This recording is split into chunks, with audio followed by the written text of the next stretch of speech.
Abantu bano akayimba kawini akapya akalala kazzaako naye Chibanda nawe tuleke mwana azina takumba anazina takumba lekera okutulalika mba ine endongo mujite mujije musimu mujite mujipostinge waneno bagamba abaana abatagala hezo mbu hezo simanyanga tiyatade kayimba kalimu vibe akayimba sika kuzina olwokuba tebategira music kati hezo yabawadde embolokoto mugende mujirabe yagitade ku Sefco TV video nungi yagiwadde obudde yagitade mu dance wakabi dance mamweta kwegamba bagikute ba papo codes sente mweziri vibe mweri kwegamba mwana ali kumulamu ali focus biebe bitwagala mukolera omuyimbi wa mumulekera otubuzabuza bwa ine endongo lwaki temumwandikira nyimba nga nungi ngeza mweze muyimba mumwandikire nyimba nungi ngeza bad girl hezo tumuulireko nga ayimba tumukoyo muulira nga ayogera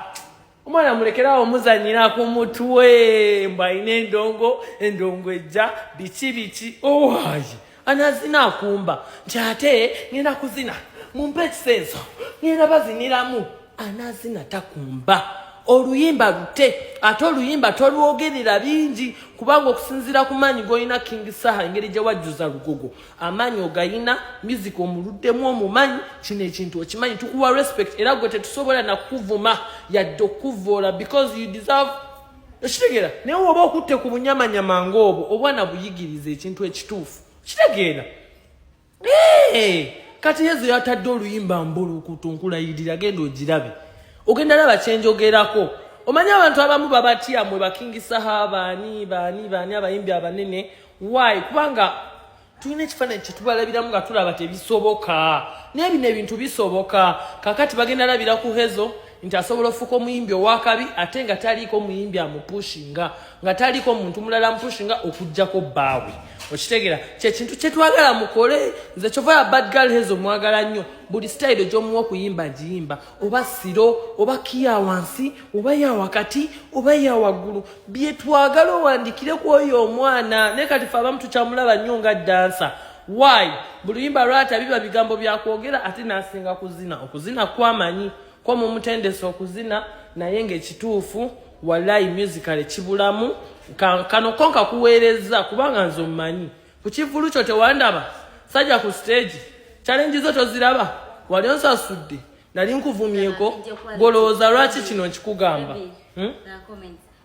quality yokka Papo Codes gye yataddemu oh my god people are commenting so positively why because good music hezo gwabawa bino tebiri mu kweraga olaba babyogera tuli bavumi King Saha zenga faniwo nkusaba bambi omuntu mumuwandikire ku enyimba wabula mulekerawo muwa buntu obu trending sounds kale mami mumutoleko Papo Codes bamukwatire ku video nga hezo zaako ate $5,000,000 sente ntono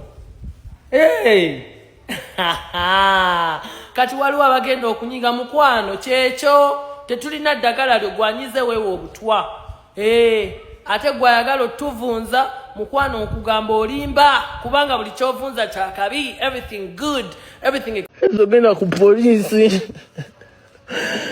ku polisi tusooke tugulewo omusango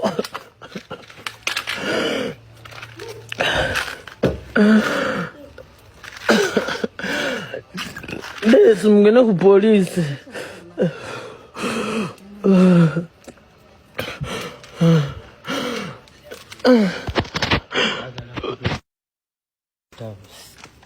Oh my god. ate for me Wedamba laba bagamba mbu akaaba gagamba kawaani ki nakabira kyati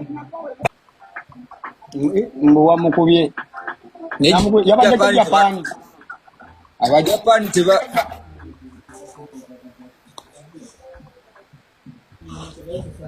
you destroyed his car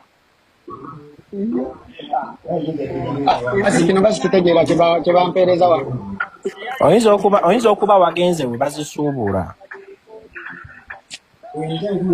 nabyo yagamba mbu you destroyed mbu Sikitegeera bulungi. Bakirambulule. Mb'omusajja kabaka mb'omusajja ekimukabya wakubye emmotoka y'okugiwogoloza. Olabye papa wakaludde amaaso Wandikubiddewa. Wagenze gye babusuubula. Motoka Sikitegeera kyokka nti nze nagikubye.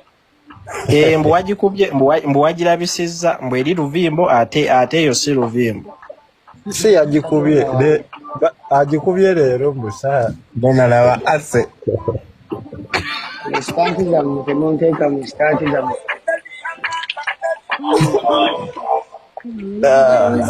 Kyokka bagaye emboozi eri kuno.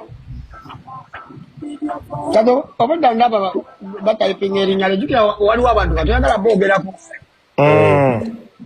Kati nga sitegeera ki kye batayipinga wano. nange obadde era ndaba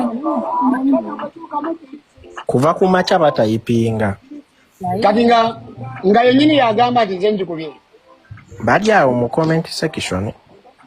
aka agikubye ng'agala Mbadde manyi yennyini yagamba nti tuyingire defamation nze mba sigenda kukuba mu kooti. Ndaba ng'ali very much. Ayinza obutafuna ansa ya bivumu baaka n'afuna ansa entuufu. Waliwo ekintu kye bayita branding. Ekintu kye bayita branding kikulu nnyo. Ekintu ekyo nkitunuulidde n'ensooka nkyavoidinga naye that was before we came in. Ntwala okulabula okwo bakyaliire mu mugambe njogedde mu ngeri eri peacefully. Kubanga nze teri amanyiro yange wenyiga nkola ati kubanga neewala nnyo okunyigira mu bantu kubanga buli muntu alina emirerembe gye naye bambi ba ku bulandi yaffe pushinga bulandi yo nga wandikoze eki wewandiyagadde njogera ndi emotional kubanga at times omutandika kumanya what it takes okupushinga munno atuuke ku level ki endala naye baboyi bw'obanga okibira ntogera mufulina mu Bible ne likes ne biki ogira ozikuŋŋaanya. Mr. Panda nakulidde ogamba navaako tewandibadde musiru kwogera kigambo ekyo kubanga nali nkuberedde okubiyimba ebitanyuma embeera mu vidiyo zo nenkola challenges ate ng'ebiyimba byokimanyi byali byakwekaka wali MC nga timanyi naye nenkuyamba nawe omanyire teyandibadde gwe Mr. Panda teyandibadde gwe ate kati gwe mu bantu abandibadde bayogera ebyo ku biyimba byo bye twakakukolera nga tolina dde n'ekikumi ky'ovaako.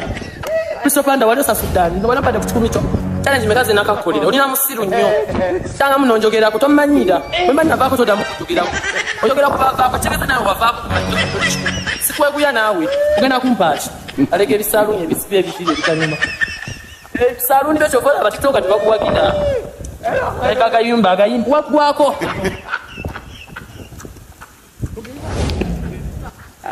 waggwako